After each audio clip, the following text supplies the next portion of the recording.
Hey guys, welcome back to my channel. It's Jessica Ward King, the StigmaCrusher here. Today I wanted to talk about one's response to getting a diagnosis. Now, there are many responses that people have to getting a diagnosis, and quite often people will kind of choose their narrative one way or another. But in my experience, people actually experience a lot of different reactions to getting a diagnosis. I will often say that I think diagnoses are useful and helpful, and that my reaction to a diagnosis, to finally getting one, was one that it was helpful, one of almost joy, because finally there was something I could Google, right? Like finally there was a name for whatever it was that was wrong with me. Finally, there were other people who had whatever it was that was wrong with me that I could find. Like they were always there, but I never knew how to look for them or how to find them. And so getting a diagnosis for that reason was super helpful and super useful. But there was also a significant experience of grief each time I got a new diagnosis. And I say each time because I was initially diagnosed with depression, just episodic depression, and put onto medication, and that seemed to clear it up, and Bob's your uncle and off you go. And then I was diagnosed with recurrent depression, and that was a bit of a different beast that likely, they said at the time, would recur throughout my life. So not only once, not only twice, but many times. It would be kind of a chronic thing. And then I was diagnosed with bipolar 2 disorder, and then I was diagnosed with bipolar 1. So it kind of progressively got more serious as time went on. And that's often how psychiatric diagnoses go, is you start with a very conservative one based on whatever symptoms you're seeing at that time.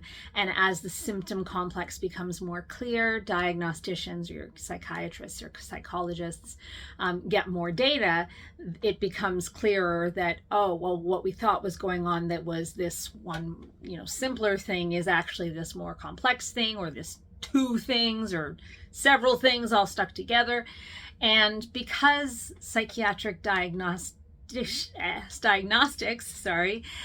are really, and I've said this before on this channel, they're much more an art form than a science sometimes, because they are based on the symptoms that you're seeing. And as a clinician, and particularly if your patients, kind of move around and see different clinicians, they'll get different diagnoses, because the clinician can only really go on what they're getting from the patient, what the patient can recall, what the patient is presenting with right now, the behaviors the patient decides to tell them about from the past.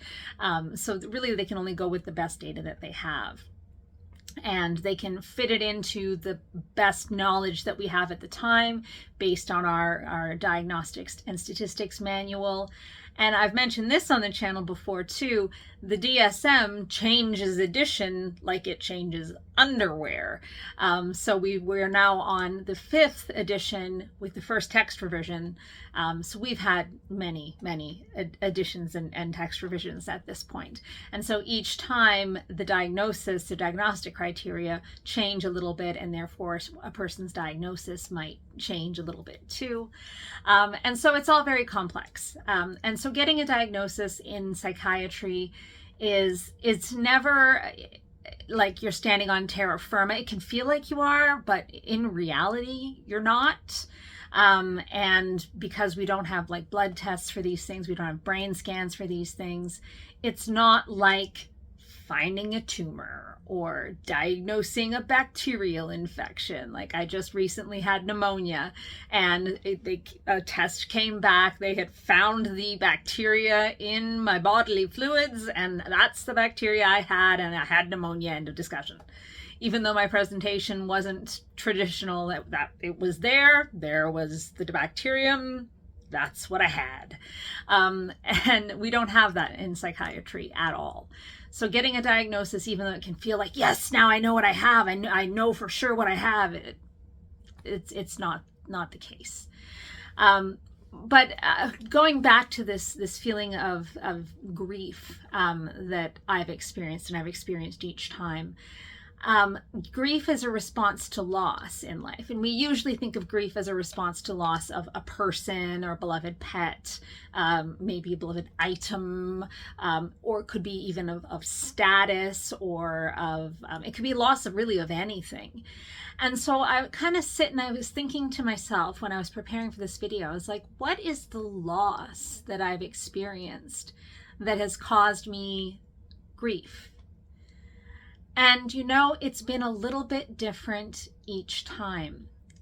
So when I was first diagnosed with depression, I feel like the loss was, not to put this glibly, but my sanity. It was the loss of a stamp of normality. I guess it was basically the start of stigma, of internalized or self-stigma, where it was like, well, now I'm not normal. I can't say now that I'm normal. Now I'm diagnosed with something. But hey, I could say it was a one-off thing. And you know, it didn't take me long. The stages of grief didn't take me long to work through. And it's just a one-off thing. And I take the medication. I'll be fine. And on I went.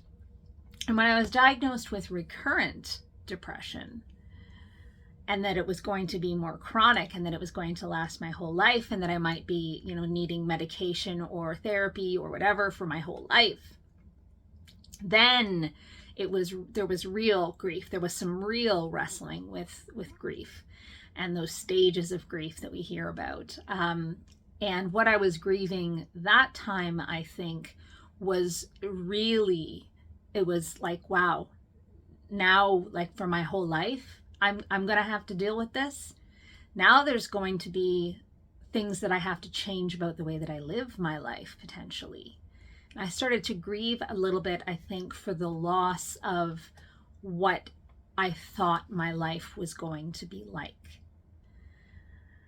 And that's when I really started going through those 5 stages. And I'll just, if you can recall the 5 stages of grief, and recall that they're not in this order. So this list often comes out, the 5 stages of grief, and people have this idea that you go through the 5 stages of grief. You go through denial, then anger, then bargaining, then depression, then acceptance, and that's it, and then you're good. Not like that at all. You go bargaining, and then you go through anger, and then you go back to bargaining, and then to denial, and then you get some form of acceptance, but then you go to depression. Really, you bop all around, and you can hit acceptance and still go back into grief again. I mean, grief is a very complicated process. And so I wasn't even done grieving for this loss of this potential loss of what my life might be like when I got my diagnosis of bipolar 2 disorder.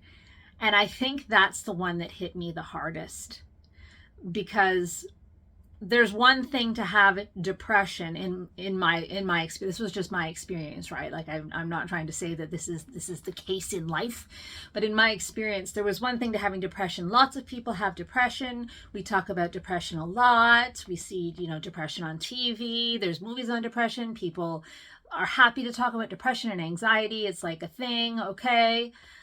But bipolar disorder, that's like serious business, right? Like, that's, I don't know, that was what was going on in my mind. Like, that's serious mental illness now. And they call it that too. They say bipolar disorder, schizophrenia, schizoaffective disorder are serious mental illness. There's somehow like this stratification of mental disorders, even though the suffering is the same. I mean, it can be of the same magnitude despite which disorder you get named with. But anyway, there seems to be this stratification, and I bought into that. And that was the self-stigma. I bought into, like, okay, I was having the same symptoms yesterday as I am today, but now today you're telling me I am bipolar 2, and now there's some significant grief. And I really grieved for the life I thought I would have that I would now no longer have, the family I thought I would have, the career I thought I would have, the length of life. Like, we know that people with serious mental illness live on average 10 to 15 years shorter lives than people that don't have serious mental illness. So I knew that statistic and I thought, my gosh, I'm going to die early. Like all of these things that, and I was just like, no, just, make it go back, make it not be bipolar, make it be depression. I'll take depression. Depression looks good to me now. And there was still a lot of bargaining going on when a manic episode hit and I was diagnosed with bipolar 1. And then it was like, well, there's no going back now. It was almost easier for me to deal with the grief of going from bipolar 2 to bipolar 1 than it was jumping over that mark from depression to bipolar 2. Now, keep in mind, I was having the same experience, regardless of what the psychiatrists and psychologists were calling it. I was having the same experience. It was what they were calling it that was making the difference. It was making me reevaluate and re-grieve my experience. My diagnosis was the purpose of the grief, not the experience so much. And I think that it was the diagnosis caused so much difficulty because we do have these, because now we have a name to put to it and a population to put to it, we can do these prospective studies. We can look and see what is the lifespan expectancy, what is the, relapse rate, how often does a person have, when they have bipolar disorder, how often do they relapse? Does it get faster as you get older? Does it get slower as you get older? And it looks like you have more relapses as you get older. So it's like, oh, great, it only gets worse from here. And, depressions are longer lasting. Oh, great, it only gets worse from here. And I really grieved that sense of the life that I thought that I was going to have. And I think that each time any of us gets a significant medical diagnosis, we have that sort of grief. But I'm wondering if, and I've had a lot of different diagnoses in my time, medical ones as well as psychiatric medical ones. And so when it's something like as I say, the pneumonia, I was given antibiotics, and they said this should clear it up within the week. So I'm going to take my antibiotics. I'm going to take them without food. I'm going to take them every 8 hours, whatever it is. But within a week, it's going to be better and I'm going to feel better and it's going to be gone. Not a whole lot of grief there, not a whole lot of loss. I mean, a few meetings I couldn't attend, a social event that I couldn't attend, couldn't leave my house for like a week because COVID times and nobody wants anyone sick around them. Makes sense. But not a whole lot of grief. I've been diagnosed with fibromyalgia. That's chronic, relapsing, remitting pain and fatigue. And sometimes it really flares up and affects my life. Going to happen throughout my life. Not a whole lot of prospective studies because it's a fairly new diagnosis. Well, 20 years old now because I'm old now, but and so, I didn't actually grieve a lot for that one, even though I can see significant pain, significant life changes.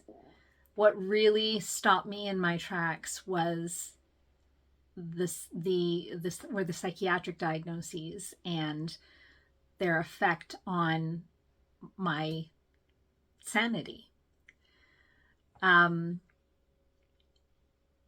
wondering from you viewers who have diagnoses as well, if that's been similar for you, if you've experienced your psychiatric diagnoses as being